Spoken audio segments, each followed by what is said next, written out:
My wife whooshed when a woman was thirsty for her. My wife and I used to be vendors at local anime pop culture video game conventions around our province. We often stayed with friends at different cities we visited, as this gave us a chance to catch up and have fun after each day. After one convention, we went out to karaoke with our friends to unwind.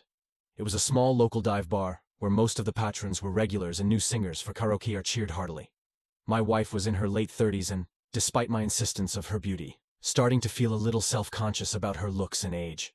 She comes from the Philippines and also lived in Taiwan, where karaoke was a common pastime, so she is actually really talented as a singer.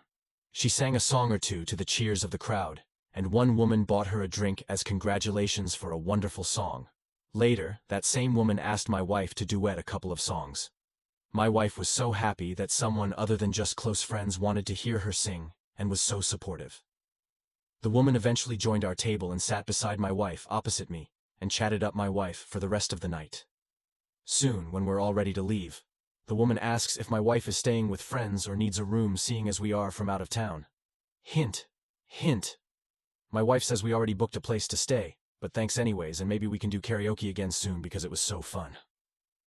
We leave back to our Airbnb, and as soon as we were in the door I mentioned how cruel my wife was to break that poor lesbian's heart.